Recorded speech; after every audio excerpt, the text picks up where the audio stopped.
All right, well, let's go back to about 4 days of growth. AEW Dynamite.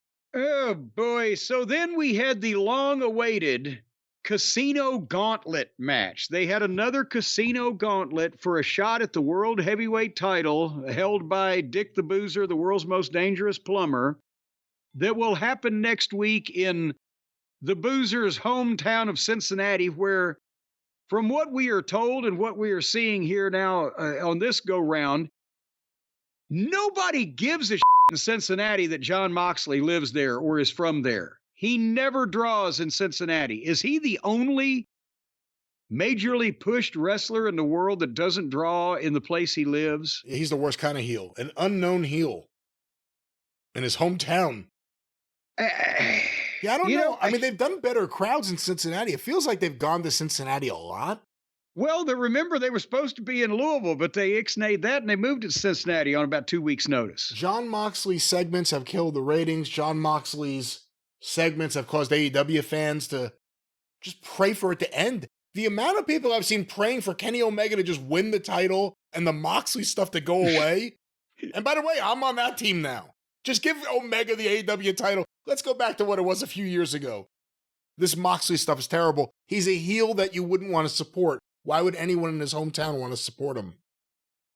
It's like when Nick Dinsmore was in Ohio Valley Wrestling, every time we would have a spot show at his old high school, it would draw 500, 600, 700 people, right? Coming because, Nick had, become something of a draw in the local scene in the wrestling business. And then after he becomes the Eugene and he's on national TV, we ran the same show there, it did 200 people. It's like, what fucking school would want to claim that they fucking produced this guy?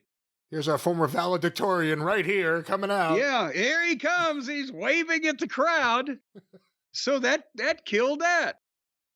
Anyway, I'm not even good at this. Thing went half an hour plus. Jay White and Hangnail Page started out, and then came Wheeler Useless, and then came Ricochet. And when Ricochet came out, they played Swerve's music at first and then switched it over, so the fans were extra pissed. But apparently the fans are enjoying booing Ricochet, maybe not in the classic money drawing sense, but just telling him what a fucking putz he is. Yeah, it's interesting. The other thing I thought while watching this is like, this whole casino match, it's like one skinny guy after another. Well, speaking of which, number 5 was Adam Cole. And I like Adam. I enjoyed working with him in Ring of Honor. I thought he was a very talented young man. And the promos, and they had a thing going in NXT. I don't know what's the matter, what's happening. And again, if it's an illness or some physical issue, I apologize, but what is going on here? Not even, certainly he must just not give a shit about any input in his booking, because it's been spectacularly bad. But what the fuck are they trying to accomplish here now? If he doesn't need to be in the ring, should he concentrate on trying to get better? If there's something to get better from, I don't know what's going on. And speaking of not knowing what was going on, number 6 was Danny Garcia, out to complete silence. I don't think they knew who he was.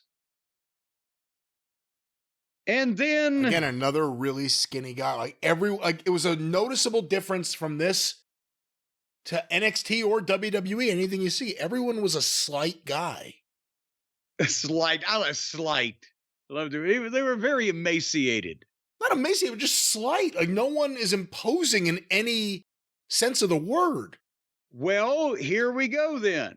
Because number 7, very integral part of this, Powerhouse Hobbs. Now our friend Willie Hobbs. Now he's imposing.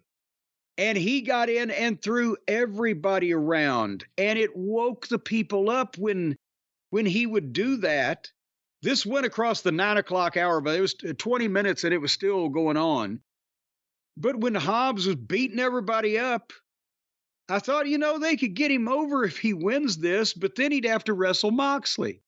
And I thought, oh, fuck, I don't want to wish that on him. But then, more on this in a moment, Roderick Strong. And then Lance Archer came in. And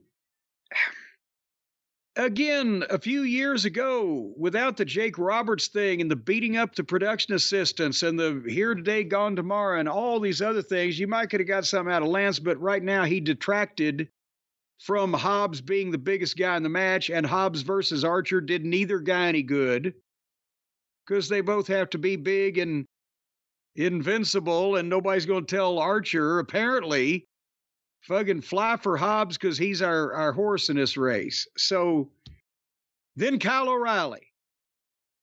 And then finally, and remember he had said he was going to be in this,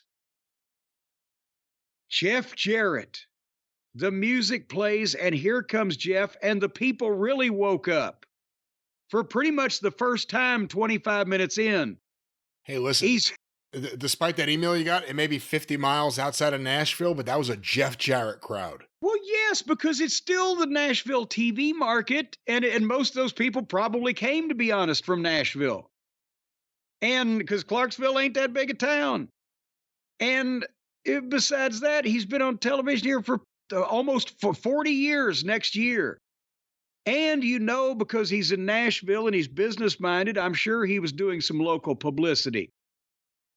So, and they wanted to see him in the goddamn Casino Gauntlet. They probably wanted to see him win it, but maybe if somebody eliminated him last, they might get some heat for doing it.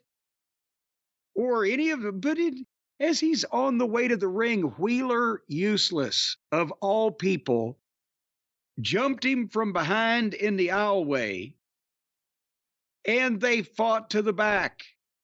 And Jeff Jarrett never got in this goddamn match, never even made it to the ring. And you could tell the fans were fucking hot, and they still had to watch more of this bullshit match. So that's now squashed any response they're going to get for anything. And 2 minutes later, Hobbs spinebustered Kyle O'Reilly. You're going to win a big fucking match. You're going to win it over Kyle O'Reilly that hasn't beaten anybody since he beat his fucking sister playing fucking checkers when he was in 6th grade. He spinebustered O'Reilly 1, 2, 3. And so they did put him over, but after they pissed the fans off that they didn't get to see Jeff and it was a flat finish, and now he's got to wrestle Dick the Boozer. And that's going to suck because Moxley can have a good match and he won't put this guy over, so his push is going to last all of 1 fucking week. What has Hobbs done to these people? And then... Did you see the promo afterwards? Yes, Renee Moxley Good gets in the ring and asks Hobbs about the match next week against, she doesn't say this, but against her husband. She just refers to him like against John Moxley. And Hobbs can talk, which makes it even more shocking they can't figure out how to do anything with him. And he said he plans on shocking the world and making Moxley his bitch. Right to his wife. So Hobbs wants Renee's job. And then Hobbs left the ring. And we're 30 minutes into this fiasco at that point. And as he's on the way back, Jeff Jarrett comes back out and shakes Hobbs' hand. And then starts walking to the ring. And the announcers don't even mention Jeff's presence in the building. Even though he's on the monitor on the camera shot, they go to a package on the history between Christian and Hook. As Jeff is meandering back to the ring with a hangdog expression. Your thoughts before we come back from the break? My thoughts on which part of it exactly? On what the fuck's going on here? That casino match went forever. I like the idea of Hobbs getting a push. I like the idea of Hobbs getting interview time. Unless they're going to do Rocky 3. And it's going to be like a 90-second thing where he destroys Moxley. It doesn't help him to have a competitive match with Moxley right now. This is a guy that still needs recovery from, at this point, years of missed opportunities and bad booking. Oh, you mean Hobbs needs recovery from this? I Hobbs. thought you meant Moxley needed recovery from things he's recovered from before. I don't think anything's going to change there.